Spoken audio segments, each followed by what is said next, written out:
Jesus never forced people to accept, believe in, or stay with him. He let his hometown reject him, allowed his disciples to walk away, and didn't stop people from misunderstanding him. He even let Judas betray him and Peter deny him. Through each moment, Jesus showed us the power of surrendering to God's will.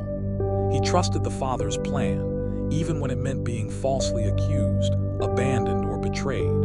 Let's explore how Jesus responded to rejection, misunderstanding, and betrayal, and how we can follow his example by trusting God, letting go, and moving forward in faith. They had heard his words, words of truth, of life, of the kingdom of God, but doubt clouded their hearts. Wasn't this the carpenter's son, the boy who had grown up among them? How could he claim such authority? Yet Jesus did not argue or demand their belief. Instead, he met their gazes with compassion, knowing their rejection was not the end of the story. As the fading sunlight cast long shadows across the village, he turned to walk away, his heart heavy but steadfast. Though they could not yet see it, the very one they doubted was their long-awaited Messiah. Jesus didn't try to prove himself or force his hometown to accept him. He let them reject him and moved on to those who were ready to receive his message. Jesus stood on the dusty path. Before him, a group of people walked away. Some lowered their heads, burdened with disappointment, while others simply faded into the golden glow of the setting sun. Jesus didn't call after them or try to hold them back. Instead, his face remained calm, full of understanding, love, and unshaken patience. Yet there was a solemn sorrow in his eyes, not for himself, but for those who turned away from the truth he had offered. Jesus didn't beg people to stay. He let them leave if they chose to. We should do the same, trust God's plan even when people walk out of our lives. The air inside the temple was thick with tension. Jesus stood at the center, his robe flowing gently as he faced the seething crowd before him. His eyes, full of conviction and unwavering truth, met the hardened gazes of the Pharisees. Their hands gripped stones, their faces contorted with anger and misunderstanding. He had spoken words that pierced their hearts, words that challenged their pride, their traditions, their very sense of control. Instead of seeing the light, they clung to their darkness. Murmurs of outrage echoed against the temple walls as they prepared to strike. But Jesus did not flinch. Without fear, without retaliation, he turned away. His figure faded into the shadows as he left, walking in perfect peace. Though rejected, though threatened, he knew his time had not yet come. The truth would remain, and so would he, until the appointed hour when his sacrifice would speak louder than any words. Jesus didn't stop people from misunderstanding or misinterpreting him. Instead of forcing them to believe the truth, he let them think what they wanted and continued his mission. In a small, dusty village bathed in the warm glow of sunlight, Jesus stood before the rich young ruler. Dressed in a simple yet radiant robe, his eyes were filled with deep love and compassion as he looked upon the young man.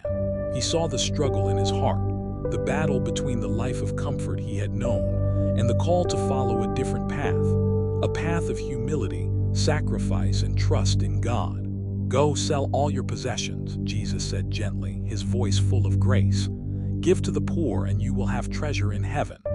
The young man, adorned in an ornate, luxurious robe, stood frozen, torn between two worlds. Behind him, the humble, dusty village stretched out, where the poor and broken walked with empty hands, their eyes longing for the hope he offered. Ahead of him lay the grand, wealth-filled city, a life of comfort and status that he had worked so hard to attain. The sunlight cast long shadows across the scene, intensifying the weight of the moment. Jesus, fully aware of the cost, did not rush the young man but simply waited in love, his heart aching for the decision the young ruler had to make. Jesus didn't chase after the rich young ruler when he walked away. He let him make his choice. We too must release control and let people follow their own path. As the warm, flickering light from the oil lamps cast soft shadows across the room, Jesus reached across the table and handed a piece of bread to Judas. In this intimate moment at the Last Supper, The weight of what was about to unfold hung heavily in the air. Judas' face was partially shadowed, his expression torn, conflicted yet determined, as if he had already made his choice, even though his heart struggled with the decision. Jesus' eyes met his with a depth of understanding and sorrow. He knew what was coming, yet he still extended the bread, offering love and grace even in the face of betrayal. The room was filled with tension, but in that moment Jesus did not turn away. His gaze remained on Judas, filled with both sadness and compassion, knowing that the path Judas had chosen would lead to darkness, but still offering him the light.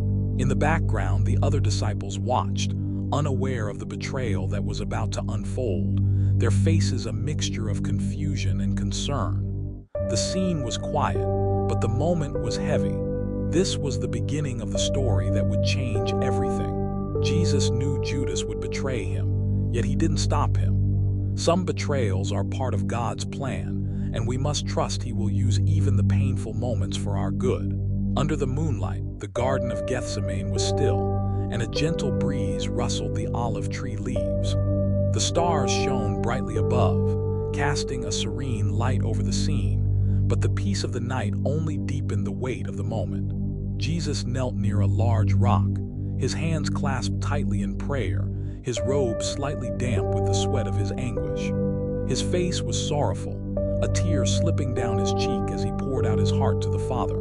Yet despite the deep sorrow he felt, his focus remained unwavering. He knew the path ahead, and the burden of the world was pressing upon him. His disciples lay asleep under the shelter of an olive tree, unaware of the intense battle taking place in the darkness. The peacefulness of their slumber stood in stark contrast to the turmoil in Jesus' heart. This was the quiet before the storm, a moment of deep prayer and surrender as he prepared to face the unimaginable. Even when Jesus needed support, he let his disciples sleep. He didn't wake them up forcefully, but acknowledged their human weakness and entrusted himself to God. The scene unfolded in the tense, crowded courtroom of ancient Jerusalem, where Jesus stood calmly before Pilate. His hands were bound, yet his posture remained dignified, his gaze unwavering and peaceful. Dressed in a simple white robe, he appeared out of place amidst the chaos, a figure of quiet strength in the midst of mounting hostility. Pilate, his face conflicted, watched Jesus with a mixture of amazement and confusion. He could not fully comprehend this man who stood before him, so composed and serene despite the accusations being hurled at him. The weight of the moment hung in the air, and even Pilate could sense the gravity of what was unfolding. Behind them, the Pharisees, clad in their elaborate robes, shouted and pointed, their voices full of anger and disdain. They threw accusations at Jesus, demanding his condemnation, but Jesus stood silently, not defending himself, not retaliating. In this courtroom of fury and noise, he remained a calm presence, embodying a dignity that seemed out of place in such a moment of injustice. The contrast between his peaceful demeanor and the fervent crowd spoke volumes about the path he had chosen to walk. Jesus didn't waste energy defending himself against false accusations. He let them talk because he knew the truth and trusted God's will. In the dim light of the fire, Peter sat nervously, his rugged robe draped around him as he tried to warm his hands. The cold night air contrasted with the heat of the flames, but the fire could not calm the storm within him. His eyes darted around the courtyard, avoiding the gaze of those around him, his heart heavy with fear and uncertainty. Suddenly, a servant girl pointed at him, her finger accusing as she said, "You also were with Jesus of Galilee." Peter's heart raced as he quickly denied it, his voice shaky and filled with panic. Just as the words escaped his lips, a rooster crowed in the distance, its sound echoing through the stillness of the night. A few paces away, Jesus looked toward Peter, and their eyes met. In that fleeting moment, Peter's heart broke, and the reality of his denial hit him with crushing force. His face, once filled with boldness and confidence, now showed only regret and sorrow.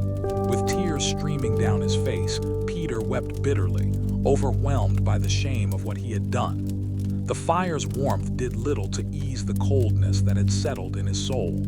Jesus knew Peter would deny him, but he let him. He didn't stop him, argue with him, or force loyalty. He allowed Peter to fail and then restored him later. The trial in Jerusalem was charged with tension, the air thick with the cries of a furious crowd. Pilate stood before him, his hand raised in a gesture of uncertainty, directing their attention toward two figures, Jesus and Barabbas. The crowd roared in anger, their voices rising in a wild frenzy, demanding the release of Barabbas. They shouted, pointing at the prisoner who stood before them, a symbol of rebellion and violence. Jesus, bound and wearing a torn white robe, stood still amidst the chaos. His face, calm yet full of sorrow, remained unmoved. There was no resistance in his eyes, only a quiet acceptance of the fate that awaited him. As the crowd's voices grew louder, Jesus knew what was coming. He would be handed over, the innocent condemned, to fulfill the purpose for which he had come. Meanwhile, Barabbas, rough and disheveled, stood apart from Jesus.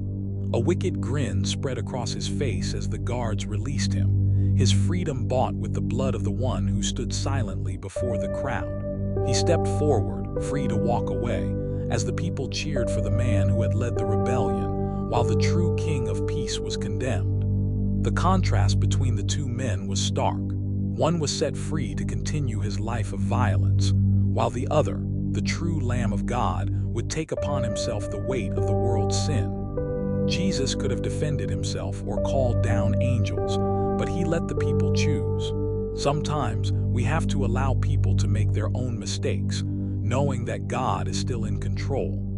Inside the stone-walled room in Jerusalem, a sense of excitement filled the air as the disciples eagerly spoke of the miraculous news. "Jesus is alive," they exclaimed, their voices trembling with joy. But Thomas, standing apart from them with his arms crossed, remained skeptical. He couldn't believe it, not without seeing it for himself. As the disciples continued to speak of the incredible event, suddenly, without warning, Jesus appeared in their midst. His presence filled the room, glowing softly with an unearthly light. The disciples fell silent in awe as Jesus stood before them, his eyes filled with love and understanding.